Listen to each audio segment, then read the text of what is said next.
จะใครเอาเลยแล้วก็ปาได้ป้าแล้วปาได้ลูกได้หลานเขาว่าผู้ชายเขาไปเล่นเขาเมืองเปิดไปกรุงเทพเองโอ้กำลังแบบว่ากำลังอยู่จักปีก็กับผู้ที่หนึ่งฮะได้จักปีหรือได้จักตอน เดือนเอาพัว10 ปีนะบ่ฮอดหัก5 ปีบ่ฮอดบ่5 ปีบ่บ่ฮอดโอ้เป็นเขาว่า5-6 เดือนนี่เฉยโอ้ประมาณ5-6 เดือนโอ้5-6 เดือนเลยไผปะไผก่อนคอยแล้วป้าเจ้าปะก่อนโอ้ป้าแล้วเนาะของมันไปหันไปนี่เนาะไปหันไปจอยเด็กน้อยไปเล่นเนาะแม่นคอยกับเด็กน้อยแล้วใหญ่กว่าคอยคอยเป็นยังน้อยพ่อแม่บ่ให้เอาเลยแล้วไปบัดนี้โอ้เจ้าหันพ่อแม่บ่ให้เอาแม่เขาเจ้าจังน้อย10 ปีเด้อเนาะปกตินี่10 ปีนี่เขาบ่ให้เอาผัวเด้เจ้า15 ปีอย่างน้อยก็15อย่างน้อยก็15จังเอากับใครอยู่เนาะ15นี่พอดีอยู่เนาะพอได้อยู่บ้านเฮาก็แล้วบ่ได้ลูกประเด็นนี้เขาก็บ่จะใครเอาหั่นแหละผู้บ่าวคู่มือผู้บ่าวนี่คู่มือหลังจากปะผัวผู้บ่าวคู่มือตามจีบหันใดถือแต่เขาเอาก็ยังเขาว่าป้าแล้วผัวจะยังน้อยโอ้ยผู้บ่าวบอกนั่นแม่โอ้โธ่ขนาดเอาผัวเขายังจะมาจีบอยู่เขาบอกให้ป้ากับผัวรถเขาว่าเตป้ารถจะคอยอยากเอาเขาโอ้โหบ้านเป็ดบ้านยังชูมีมั้งผู้บ่าวหันใดมีหมดพังโวนี่ฮอบนี่แมนหมดพังโวแต่เก่านี่แล้วเขาตีกันตอนนั้นบอกเขาตีญาติผู้ชายหันอ๋อดิช่างนี่ยามดิช่างตะกี้เนาะคอยไปตีเขานอนหน้าเนาะผู้ชายตะกี้เนาะมีแต่ผู้บ่าวแล้วตีให้โอ้ผู้บ่าวมาตีเขาแสดงว่ามีแต่ผู้บ่าวมาตีเขารุ่นนั้นตีเขาซอยผู้สาวได้เนาะเขาจะคอยบ่ลงค่ะเขาจีกโลดเงินตามเขาจีกเงินแม่นก็ตอนเช้าตื่นป๊บพอเขาว่าอีนางก็จะจีกเงินเอาไว้ยังว่าเขารวยหรือบ่วะโอ้ไปชูบ่อันเขาจีนะเขาจีเผื่อเนี่ยเขาเฮ็ดใส่เฮาบ่รู้นั่นน่ะเฮ็ดแล้วญาติกันผู้บ่าวเนาะจักลงไปเจ้าจะคอยกันนอนเที่ยงเช้ยเขาก็ตีเขาอยู่ตลาดอาจจะคอยจะให้ตีเนี่ยก็จะหมักเนาะแสดงว่าผู้ชายไม่จะคนอยู่นำกันนะจ๊ะช่างคนนอนคอยเอาพวก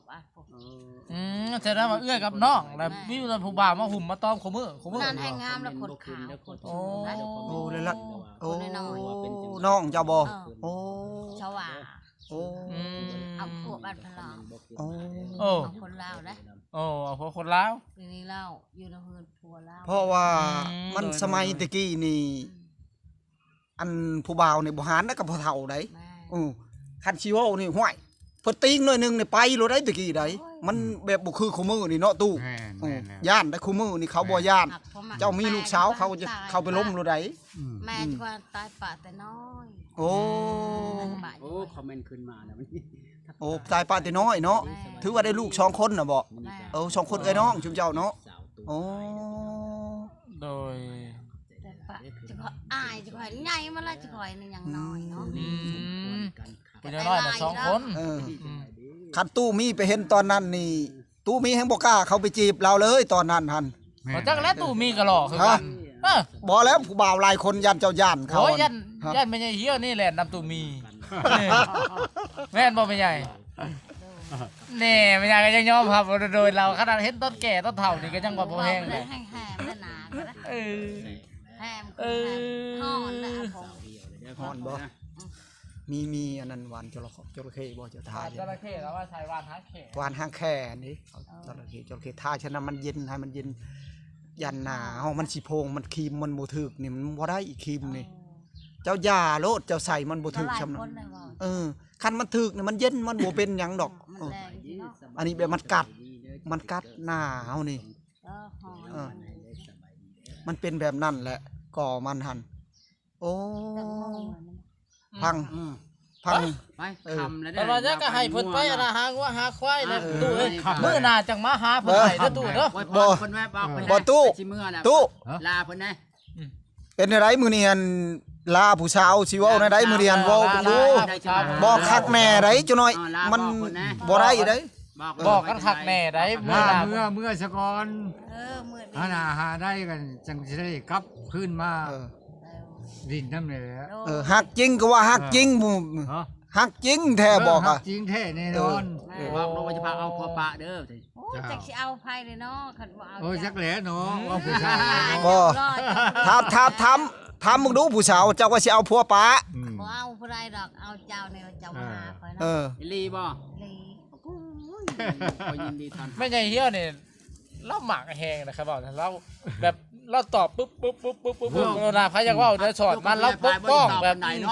ปกป้องอันผู้ตู้มีเลยนะแสดงว่าเรานี่หมักตู้มีแฮง ตูมีก็มักเราแห้งได้ แบบว่าออกจากใจเลยแม่นบ่ โอ้ย ตัวมีเขามักคือเดียว ถ้าจะมา มัก จงอ้างห่วงไข่นะเราหันคนได้ชิมาว่าแล้วคนผิด ไป ชะโลด เอา นี่ ได้ตูมีเอาได้ ถือว่าคันว่าตู้พายให้นี่เราบ่ให้อีก บ่ให้เราสิเคลียร์เองเรา แบบเราเคลียร์เองหมดเลย เจ้าเคลียร์ได้บ่ตัวพายบ่ ได้ บ่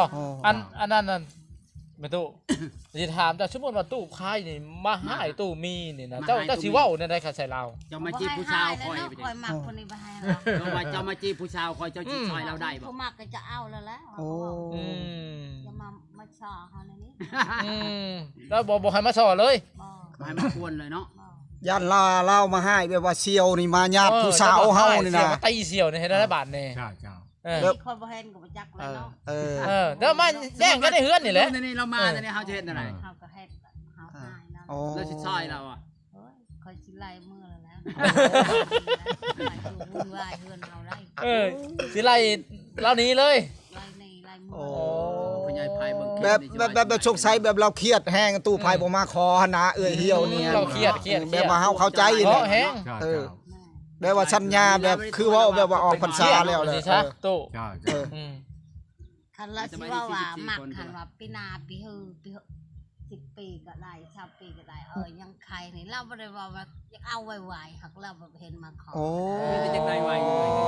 แสดง สิหาเงินขอสิหาเงินแต่งเขาบ่มีหยัง มีแต่ว่าเอาเรื่อยๆมันบ่ เขาบ่เชื่อเขายาแล้ว เมื่อยท่าเนาะโอ้ เมื่อยท่าแล้วเสียอด หันไปนี่ หมดความอดทนแล้วสิซะ โอ้ สมมุติว่าเรามา สิมาซอเฮาบ่ได้ โอ้ มักก็ว่ามัก สมมุติว่าเราสิมาเล่นน้ำเจ้าสิว่าอะไร เฮาบ่ให้มาลิน เอาแล้ว โซตัด แบบนั้นบ่ กันบา โอ้ เขาบอกตัวจริงได้นี่นะ บ่แล้วจะมาอวยพร รอเบิ่งคลิป แบบว่า เรามีผู้บ่าวใหม่บ่สิ คันสมมุติเรามาเป็นย่านตู้มีนี่สิว่าเจ้านอกใจอีกเนาะมันเป็นแบบนั้นหั่นนะโอ้ พอรุ่นกันระหว่างตู้มีตู้พายทุกคนผู้ใดสิชนะผู้ใดสิได้ใจอันแม่ตู้เฮียวว่าสิซะ ตัวเหี่ยวมีสิทธิ์เลือกเอง แม่นตู้เฮียวสิ เลือกเอง อันนั้นมีสิทธิ์เลือกว่ะ แม่นเพราะว่าตู้พิษตู้เหี่ยวนี่มีสิทธิ์เลือกทุกคนเรามีสิทธิ์เลือกแบบว่าสิปกป้อง ปกป้องผู้ใดว่าสิซะ ปกป้องตู้มี ตู้มีนี่พร้อมสู้บ่เพื่อตู้เฮียวนี่สู้จะบ่ สิบ่ท้อบ่ บ่ท่อบ่ถ้าผู้อันนั้นตู้พายมาเว้านั่นเว้านี่ให้เจ้าสิบ่ทอยบ่ โอ้กระถอยเลยอ่ะ ถอยยานตัวไปว่ะ เอื้อยเหี่ยวว่าเอื้อยเหี่ยวมักเจ้าบ้านนี้คันเป็นยังมานี่ตู้พายแล้วสิเป็นผู้เว้าเอง แก้ไข ผมมาพังรักปักจูอีก่อนเฮาบัดนี้ สิไปไหน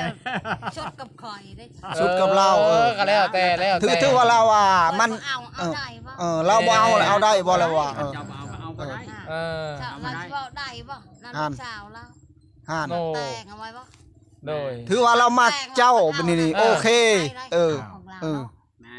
บ่ให้ญาติหยังเดียวนี่เรา แล้วบ่ให้เจ้าญาติว่าสิซะ เงินคำก็บ่ได้เอา เอาแต่บางหันชาวพัน ถือว่าสิสู้เนาะบัดนี้ สู้บัดนี้ เงินชาวพันนะ ทุก ที่ คน ช รอ ม ลุ้ ก็ น ได้ รอเบิ่งกัน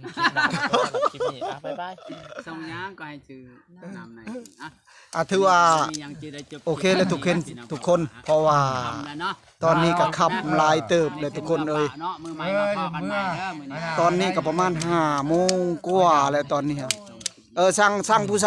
าวเลยมื้อบัดนี้บอกผู้สาวบัดนี้ เมื่อได้บัดนี้ได้ โดย หาให้พุ่นแลสิมาลิ้นนำ ถ้าได้บ่เว้าสิถ้าได้บ่บอกผู้สาว ก็สิมาลิ้นน้ำก็สิได้แล้ววะ ได้เป็นยังได้บ่มีไฟห่วงหรอก จันหวา ชุดกับใจเขาเอง โอ้ ก็สิเลือก เลือกไผก็ตามใจเองเนาะ แม่ เป็นอะไรผู้สาวเว้าว่าสิบัดสิมื้อนี่เป็นอะไรนี่สิแมลงนี่สินอนหลับบ่หรือว่าแนวใด บ่รับอะไรแล้ว โอ้ก็คิดอยากมื้ออยู่บ่เดียวนี้หั่นบ่ ได้ อย่าบ่ได้จากเมื่อแล้วคันว่ามีบุญนอนนะ โอ้ยเต็มทีเลยเนาะตู่เอ้ยน่าเห็นใจเนาะตู่โอ้อ่ะบัดนี้ก็ทุกคนเอ้ยหลังจากตู่มีมาใส่สาวเหี่ยวมื้อนี้ก็ถือว่า เงินให้เจ้าชื่อครีมบ่เนี่ย เป็นคู่แข่งทุกคนตู่มีกับตู่พายเป็นผู้สักอันเป็น เท่ากันอย่าให้ หมู่กันหั่นน่ะเป็นหมู่กันและบัดนี้ตู่มีแล้วมาล้มผู้สาวตู่พายบัดนี้ทุกคนว่าสิเป็นจังไดต่อไปทุกคนเลยมีแต่ทุกคนทารุ่น มาเบิ่งกันทุกคนว่าสิเป็นจังไดคลิปหน้าทุกคนเอ่ยปู้ถือว่ามาแฮงเติบคลิปนี้ทุกคนถือว่าตู่มีเอาให้ผู้สาวซื้อครีมเอาเงินให้ผู้สาวซื้อครีมแล้วทุกคนตอนนี้ถือว่าตู่มีหมักแฮงผู้สาวตอนนี้ ทุกคนผู้สาวก็หมักแต่ว่าเอื้อเหี่ยวฮะก็หมักตู่มีคือกันทุกคนมาเบิ่งตู่มีโอ้ถือว่าราศีเข้ากันแล้วทุกคนเอ้ย คือว่า มีแต่ขี้เหงื่อ เห็นว่ากินยังไงฉันมัน ถือว่าคลิปมาเฮานี่ก็สิได้จบซ้ำนี้ก็เด้อทุกคนก็ขอกราบคำว่าสบายดี